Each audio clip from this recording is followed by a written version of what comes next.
Bonjour, François Hollande est impopulaire, la majorité n'a pas le moral. À un mois des municipales, ça devient embêtant. Pour en parler avec nous aujourd'hui, le porte-parole du Parti Socialiste, Eduardo Riancipel, qui est également député de Seine-et-Marne.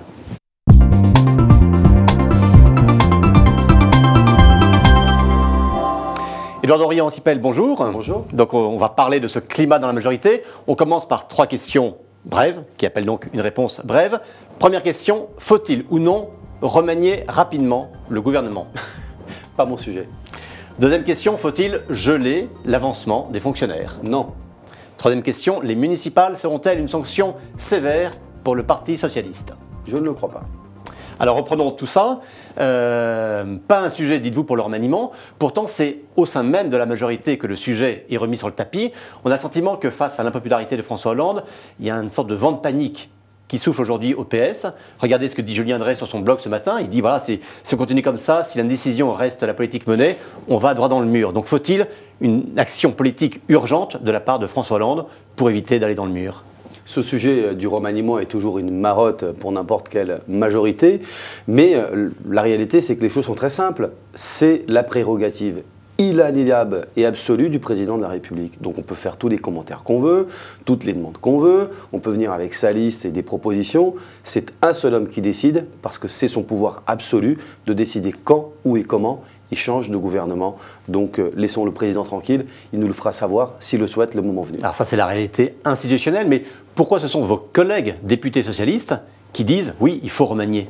Je pense que nous avons à nous concentrer sur notre tâche. Le président de la République a lancé une grande initiative pour le pays, pour la France, le pacte de responsabilité. On a suffisamment de travail pour avancer pour les Français, plutôt que de faire des petites querelles métaphysiques pour savoir s'il y aura un remaniement ou pas, que chacun garde son calme au Parti Socialiste ou ailleurs. Ce n'est pas notre sujet, c'est le président qui décide. Je vous fais une confidence. En quittant votre plateau, je vais retourner sur ma circonscription. J'ai mes permanences, je reçois mes habitants, mes concitoyens.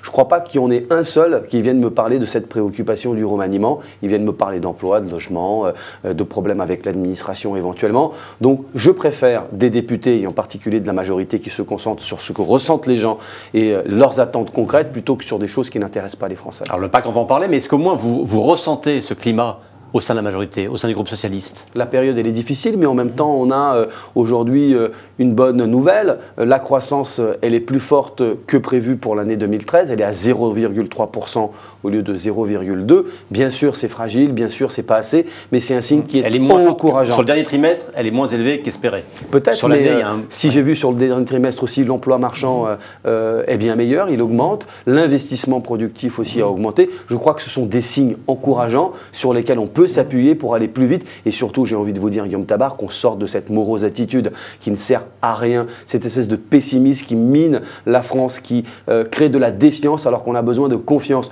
Je veux qu'on se mobilise pour réussir pour notre pays, pour l'emploi, pour la croissance. Je crois qu'on a besoin de donner le moral aux Français et c'est cette attitude-là que je veux transmettre aujourd'hui. Et ça, c'est un message à qui? Aux députés socialistes? À tout le monde, à tout le pays, aux députés socialistes, à mes amis de l'ensemble de la gauche, aux députés aussi de l'opposition, aux Français, aux chefs d'entreprise, aux salariés, aux fonctionnaires, aux salariés du privé, à ceux qui aujourd'hui sont en recherche d'emploi. Le pays tout entier a besoin de confiance et d'une attitude positive. J'en ai assez vraiment de ce pessimisme. Il faut sortir d'urgence de ce pessimisme qui ne sert personne dans le pays. Alors peut-être que le gouvernement et la majorité y mettent aussi un peu du leur. On a beaucoup parlé du retrait de la loi à la famille qui continue de perturber au sein du groupe socialiste.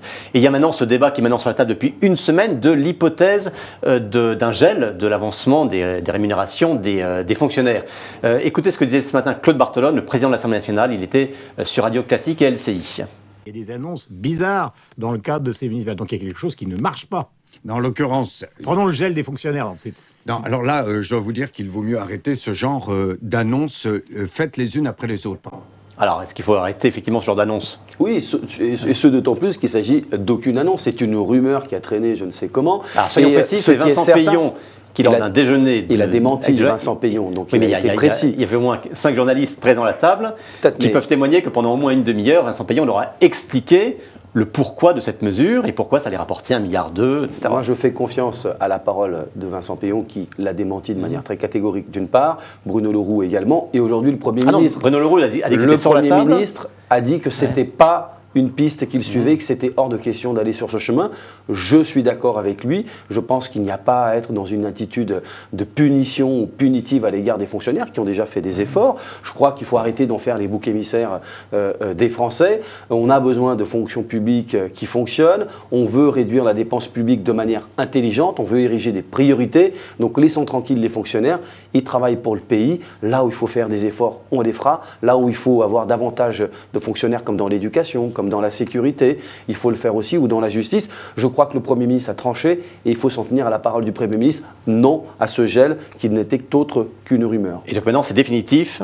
Je l'espère. La mesure est enterrée. Et je le crois. Je crois qu'elle n'a jamais été à l'ordre du jour. Et donc, si Bernard Cazeneuve finissait par la proposer, vous la contesteriez, vous diriez non, nous ne sommes pas d'accord et nous ne voterons pas une telle mesure. Je pense que ce n'est pas une bonne chose et ce n'est pas comme ça qu'on va régler les problèmes du pays et encore moins de la dépense. Je crois que ça ne réglerait que le problème pour 1,5 milliard d'euros. Et encore après, il faudrait aussi, on ne va pas geler l'avancement des fonctionnaires à vie. Ça n'a aucun sens. Pourquoi les fonctionnaires seraient davantage touchés que les autres? Alors quand on voit que même une mesure qui rapporterait que 1,5 milliard, ça coince.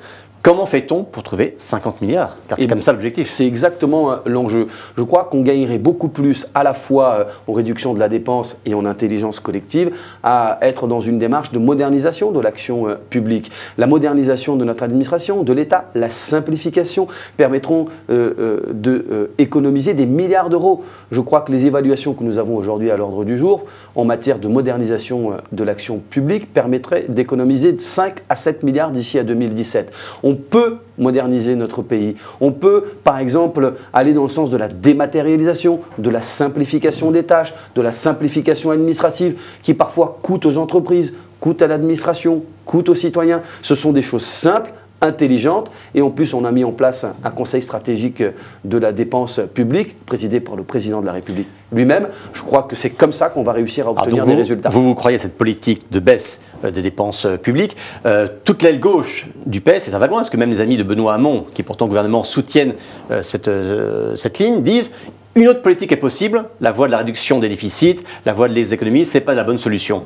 Est-ce que vous ne craignez pas que cette sensibilité, qui est peut-être minoritaire au sein du groupe, soit majoritaire aujourd'hui au sein de l'électorat socialiste? Non, elle est très minoritaire. Elle est vraiment très minoritaire, y compris du point de vue de l'électorat. Quand je rencontre, y compris les électeurs socialistes sur ma circonscription, ils sont prêts à faire des efforts. Ils sont bien conscients qu'il faut réduire la dépense publique, qu'on ne peut pas continuer comme ça.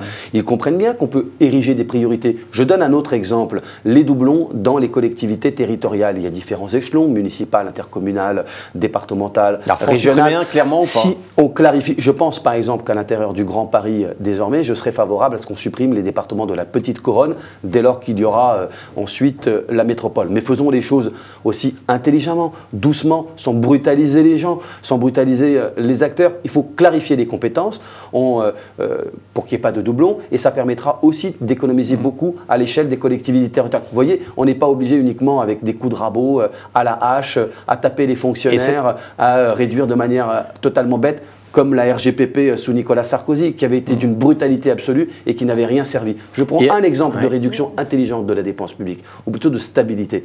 Le budget de la Défense, puisque je suis membre de la Commission de la Défense, la nouvelle loi de programmation militaire de 2014 à 2019 a stabilisé le budget à 31,4 milliards d'euros sur l'ensemble de la période. Nous avons fait des économies, mais en modernisant notre outil de défense pour garder toute sa cohérence. C'est la bonne méthode. Et alors, cette aile gauche qui dit que ce n'est pas la bonne méthode, qui dit qu'une autre politique est possible. Ils se trompent, mais ils sont très minoritaires dans le parti comme dans la société française. D'accord, mais est-ce qu'ils ont toujours leur place au sein du PS? Est-ce que vous dites, oui, au sein du PS, on peut dire ça? Oui, ils ont toujours leur place, mais ils ne peuvent pas tous les 4 matins venir taper comme des brutes le gouvernement. Ils ne servent ni la gauche, ni leurs propres intérêts. S'ils souhaitent être en rupture totale, ils ont le droit d'aller aussi ailleurs. Ce que je pense, c'est qu'il faut respecter le cadre collectif. Aller au fond de gauche, par exemple? Je pense que c'est leur responsabilité. Si ils acceptent la démarche collective et surtout majoritaire au sein du parti, ils la connaissent parfaitement, il faut aussi qu'ils puissent s'y inclure.